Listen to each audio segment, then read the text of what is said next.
Brother to the wonderful Phoebe. I work as a customer success manager over at Car Groupers, but that's not what I want to talk about. Oh, I just got done with it. So for the most part, in another life, I worked in disaster management and trauma mental health. So I dealt with people on the worst day of their lives, which is much different than dealing with people on a day-to-day basis. And I was hoping I could maybe talk a little bit about that and hopefully impart some of the lessons learned from that to y'all, because maybe it's just a solo case here, but sometimes you deal with people when they're not in the best of moods. Let's be honest. Everyone here has had that, the day that your day was completely ruined because you had one 15-minute phone call. But, I studied disaster management down in Tulane University and studied trauma mental health at the social work school there. And the thing that I learned the most was be first, be right, and be credible. Now, that sounds pretty obvious, but let's break it down a little bit, because there are a lot of, let's say, human instincts that run opposed to that. Usually that is lie, put it off, and someone else, which we've all seen. So the first part, be first. Well, when I was dealing with disaster management, we were mainly dealing with utility companies that had to answer for the horrifying ecological disasters that they created. We were starting to eat the oil spill of that. However, this does apply because when someone is upset at you, if you are not there first to give them the information they need, they will find it somewhere else. Whether that be your competitor, Yahoo Answers, or any other type of thing, they're going to get not only the wrong information, but information that's not flavored towards, your job.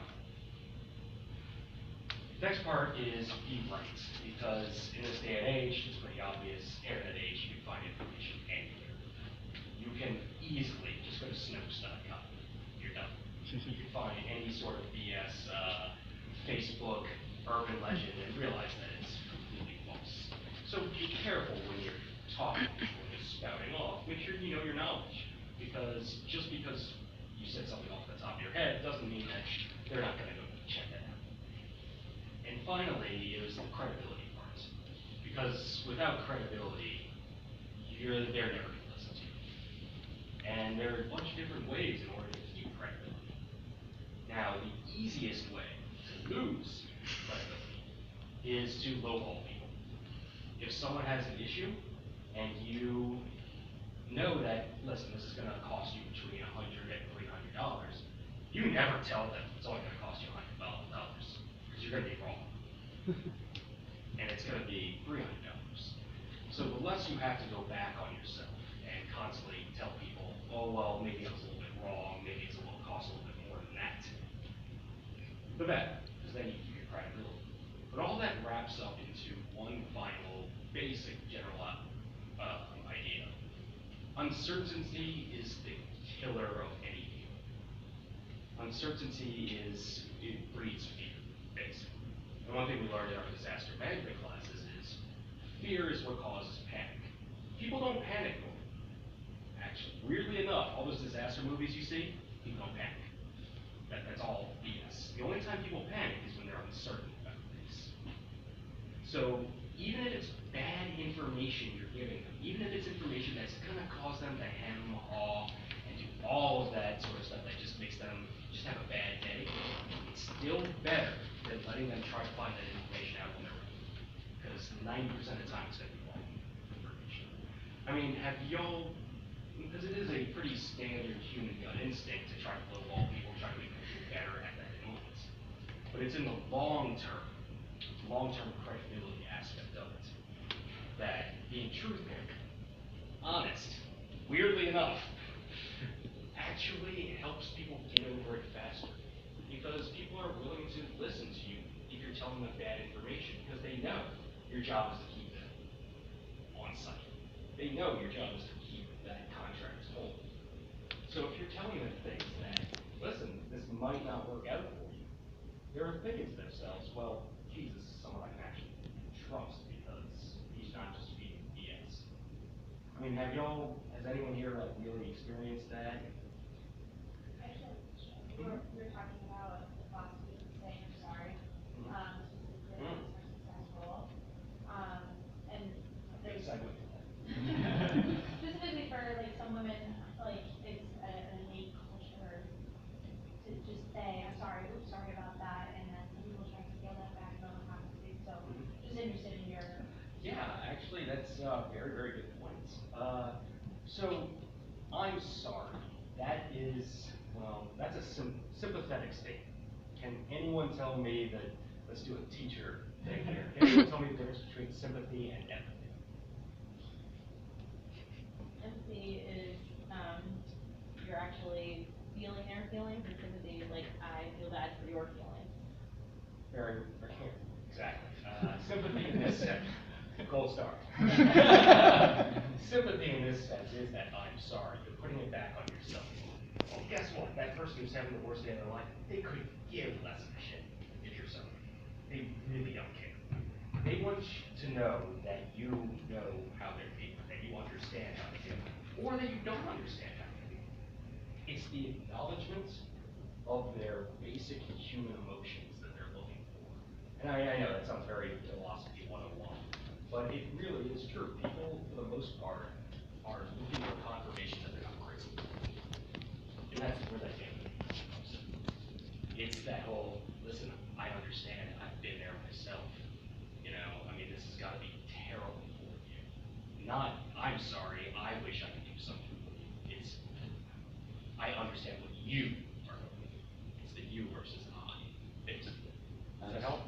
That's one thing I've seen with the expression of I'm sorry is a lot of people are trained to not say it. A lot of people in support roles or success roles, they're told never say that you're sorry. And oftentimes it's for reasons like that people feel that it's not genuine.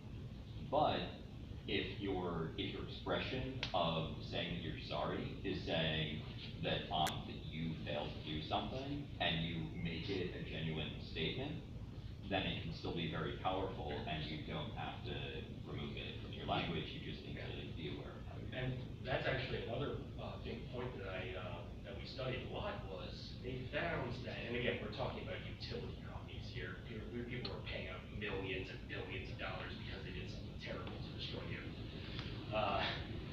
They've actually found that those companies that are willing to not only say sorry, but also acknowledge the fact that they failed, but also follow up with, okay, this is what happened, this is what was wrong, but this is how I'm going to fix it.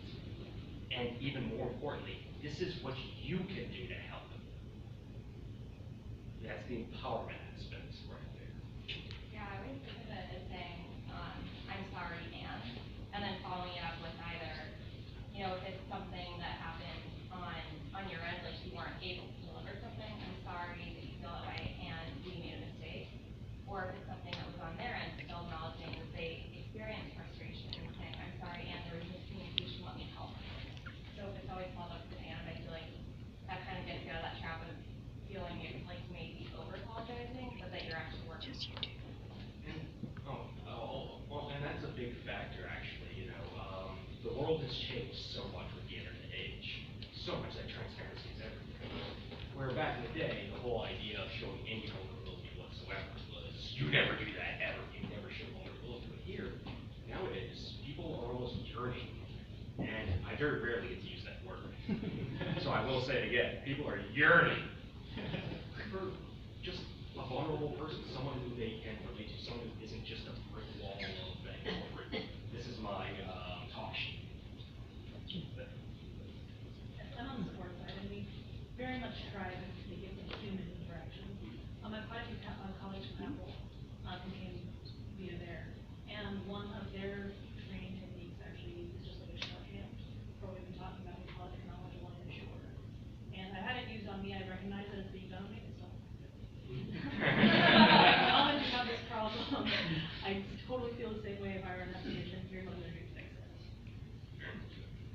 I had a story as a customer, kind of, where I went through the TSA, and, it's like I'm a customer of the TSA. And so I go through and I've got this honey that I bought, like, in Dubai, right? And it's like this special honey, it's like royal jelly, which is, like, really special, I don't know.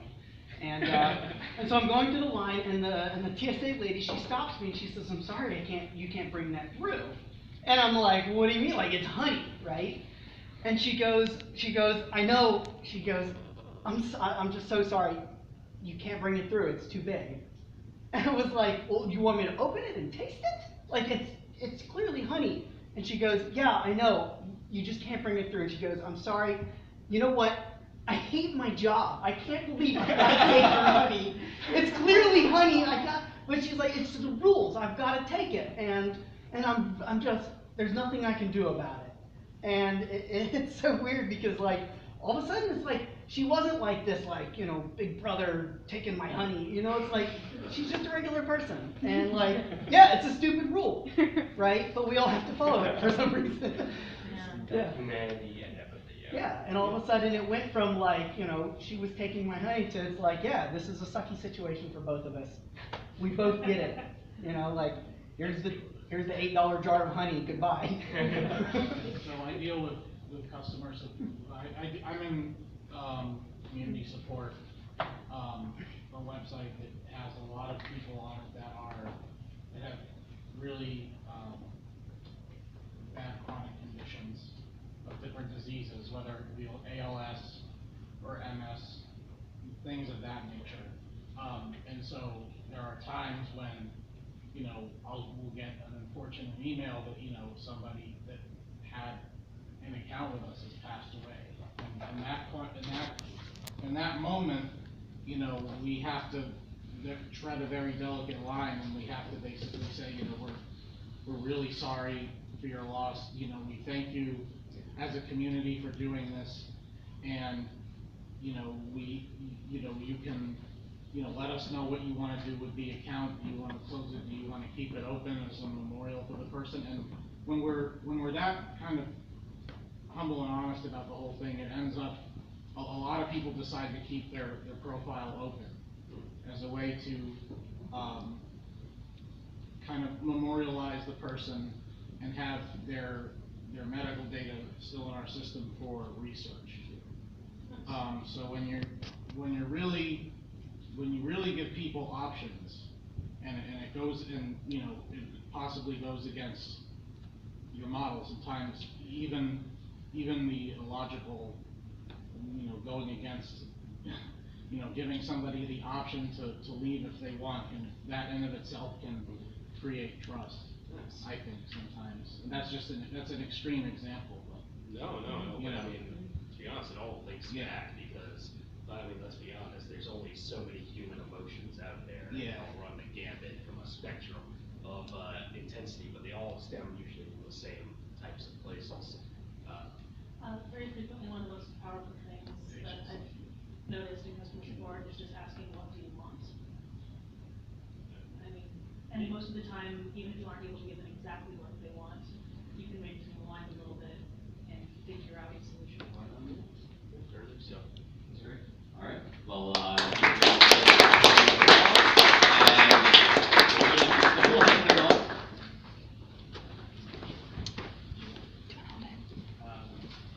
It's gone last year, so everyone wants to get another beer. So it'll be short, but yeah.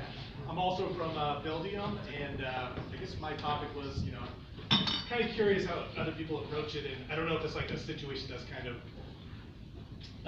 like specific to Buildium, but the company has 13,000 customers. We deal with a certain size of customers, so each of us has about like 275 accounts. So, one thing that we probably struggle with a little is like making sure we touch all our customers, really have a good sense of what's going on with them. Frankly, each of us, there's certain customers that we haven't spoken with, and that's either we just haven't gotten to them or they haven't responded to outreach we've done.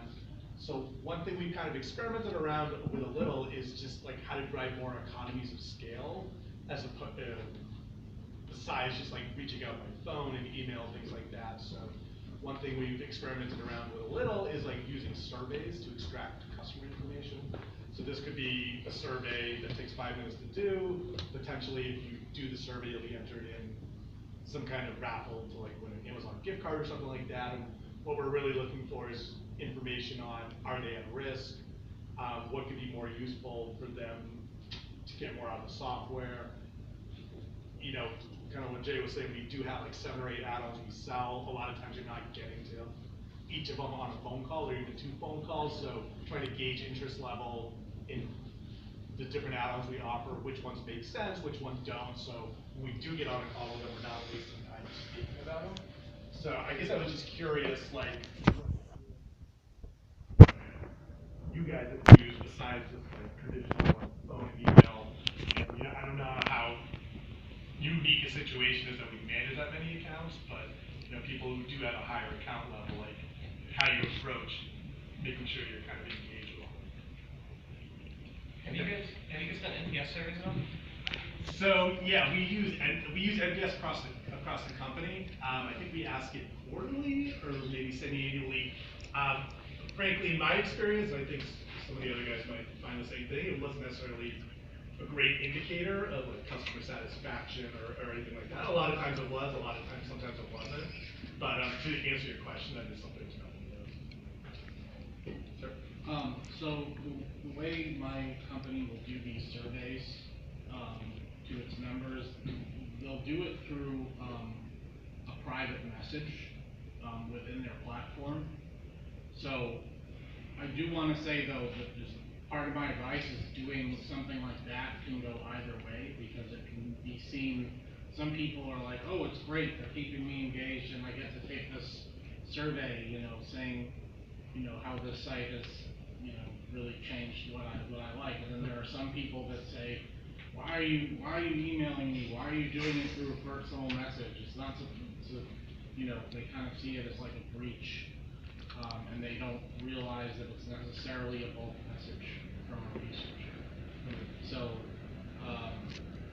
sometimes, depending on your base, I think doing something in between, like an email or a phone call, like a private message or something within a platform can be useful.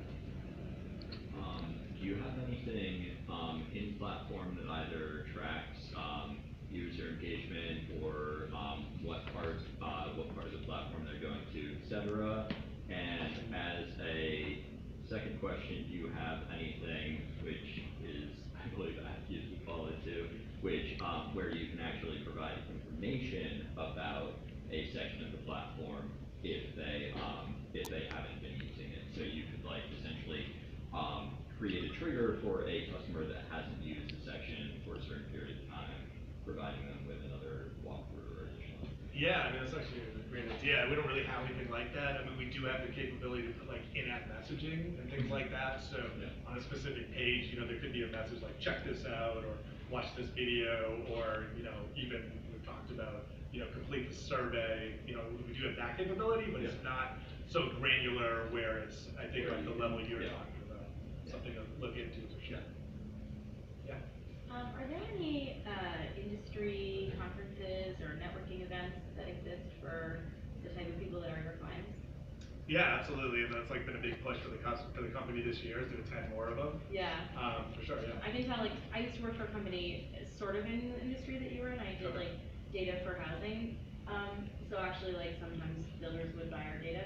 Okay. And I found that there were so many local industry events that were so easy to get to because they were like downtown or, you know, in a maybe different state or whatever, whereas like now my industry events are like in Florida, so they're much more expensive, you know, so it made it so much better, and then you really create that human connection with your clients, and putting the face with the name, I find, not just for you, because then you know what they look like and you kind of get their personality, but for them, it's like, oh yeah, that person's calling me and like, I know them, you know, so that makes a big difference, although 200 plus clients.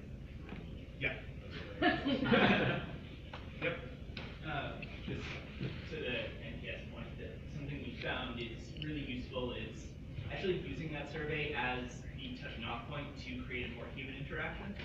So you hear back from maybe 20-30% of people, and you actually follow up with each one of them and say, hey, you gave us a 5, what can we do to make this better? And then using those in tandem has really kind of given us much more information about the customer, rather than just looking at this number that's like, oh, we're at 30. What does that mean?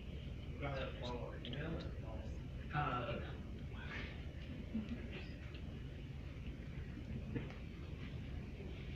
Selfishly, I'm evaluating survey vendors right now. Does someone have anything to look at? promoter IO. I am one of them. You are one user? No, Okay, I well, I'll talk to personally I have one I used to work for too. One thing just on the follow-up, you know, I've always followed up with people who give us support scores, but also people who give us like perfect 10 to follow up with also to understand why. And it's a good way to build on camaraderie and it's nice to know what's working. So we do, I think key is the follow up with those NPS with actually human interaction. We actually send hyperwritten cards to customers who are either read us poorly or highly at least like, so it's not just like black hole you send a message to or you can send it like black hole so interesting. Actually follow up. So one quick comment from the back here. Actually, I work with DJ, and as far as survey stuff goes, I mean, there's a lot out there. When you start hunting, you have to figure out some of the bells and whistles that people don't think about at the onset. So conditional logic is a big one that our research department thinks about. You know, one of the biggest pains everybody's probably nodding their heads when you go through a survey, you're like, where's the end of this survey? It just feels like it goes on and on and on. So choosing a survey system that tells you how many questions, it tells you how far along you are, has conditional logic. So if I answered no to something, don't make me answer all the sub-questions that the first question doesn't relate to. So those are things that I think people overlook when they're searching. One of the problems that we deal with is we're actually a very survey-focused company, and even on our messaging platforms, I think some will say we don't message enough, some will say we message too much, but where our role is starting to get a lot more sort of defined is how do we be strategic with the messaging that we send to clients, and how do we be more aware of what our marketing department is sending, what our research department is sending, what the support department says as a follow-up to any ticket, what we send as part of our engagement with our customers. And it's one of the problems that I think as our company grows very fast is, and even in all SaaS platforms, is everyone wants more data, right? You want more and more data. But to be honest, most companies don't even know what to do with all that data and don't know how to digest it. And then more importantly, don't know how to present it, not only to you, but to the client themselves. So TJ launched this awesome experiment to try and start that, but it still struggles with the same issues you have with phone calls and emails. It's just one other channel of communication for them to ignore or for them to feel like they're being bombarded. So it's definitely a struggle that we're dealing with is like you said, to begin with the economies of scale. How do we best support you and all of our clients, but do so in an effective way that's good for the customer, good for the company, and good for the rep? Because as we mentioned, this is a sales-driven role, but it's finding that right balance. So I think it's something we still struggle with, but just on surveys in general, those are things that people only think about after they've launched a survey and had bad numbers or had data that isn't very helpful, is thinking about some of the stuff that hindsight is 2020 concepts, so talking with people who've done them before is really helpful. Something we're still struggling with. But. Yeah, I think you mentioned the survey logic being important. I don't work for one now, but I used to work for a survey vendor, and one thing that, common mistake that people would make in surveys is they would, programmers wouldn't take the time to update the progress bar properly. So you could be on one path where you have, let's say, 10 questions. But you're on the third question and the progress bar is like at, I don't know, like 5% because it's taking into account all the skipped questions. So your customer's gonna see that, they're gonna be like, I'm only 5% through the survey. Screw this. Right. Like that's the stuff you have to keep in mind. You have to program even the completion bar. You have to look at for different paths. And it's really crazy. I also recommend writing shorter surveys. I mean, my company does micro surveys, and our whole thing is that we do 55-minute micro surveys for the healthcare industry, and these people are like, I only have 5 minutes, I don't understand all this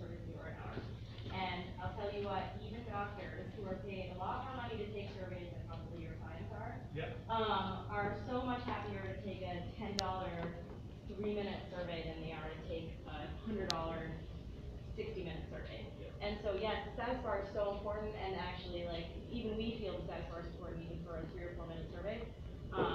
But the truth is that if you guys can keep your searches down, and make them super easy and just only ask questions that you need answers to, that'll make a world of difference. And then you want all this extra data that we want to come in for anyway. We see it with our competitors all the time. But it's data, I want it. Big data. I saw that problem a lot too. There were people that wanted all these questions and they wanted all this custom reporting for us, but they weren't saying, and then, you know, the next time they came back to us for another wave of surveys, they were like, you know, we're actually cutting out like 70% of this, because we didn't end up actually using it. So. If you're working with customers long term, that also goes back to credibility. Yep. Well, you asked me these 10 questions, and you didn't do anything with them. Yeah. So if it's that quick transactional, did you like this, yes, no? And then you follow up, because you don't have too much data to follow up on. Right. So you got that type of. Yeah. All right, thank you for that. I hope that everybody really enjoyed that. Some great discussions. So just wanted to thank again everybody that presented. So Jay from Buildium, Phoebe from Maverick, Andrea from Softy, and Blaze from Cargoros, as well as Tarun from Buildium as well. I also did want to give another huge thanks to Workable for letting us use their space, as well as having an absolutely amazing spread and keeping everybody from and also a big thanks to my co-organizers, Amelia and Brandon. And also on top of that, we do have the Twitter account that we're trying to send out messages on every once in a while. We also have a email newsletter. You'll probably be, we'll just update that so that you can actually request that from the website, so that it won't go into your spam folder or anything like that. We're just updating that right now, so we'll let you guys know when that happens. And also on top of that, we do always keep the upcoming events updated on the meetup as well as Eventbrite. Did you have a question? Yeah, it was just more of a comment. I just wanted to thank all the organizers. Customer success is a huge part of what's driving the whole SaaS economy, and I think sometimes it's still a gray area for a lot of companies. So I really commend this whole organizing team for putting this group together, and it's really on us, the community, to keep it going. I mean, these guys are putting a lot on their shoulders, but if you can host something in your office or something just informal like this, the food and the booze is nice, but it's not always necessary. But it's just kind of like sharing the knowledge and spreading the word about sort of what that service and support industry is really trying to do. And I just want to thank you guys again for putting it on, because it was really an empty pocket in the tech industry in Boston. It's something that hopefully, if people realize the value, it'll gain a lot more attention and spotlight that I think it deserves. So thanks again, guys. Yeah. Along those same lines, there have been some incredible discussions today. So we'll try and think of more ways that we can kind of incorporate people's feedback, especially when you're looking at getting advice for a product, so that you can get input from other people in the community. If you're running into a particular situation or anything like that. And also on top of that, if there are any people that desperately want to help us out, we can always use additional helping hands whenever we need them. Awesome, thanks. And I believe we still have some food and some booze So over much there. food. So unfortunately, I know you guys don't want to hear that, but you can have more snacks. I know, it's horrible. All right, thanks.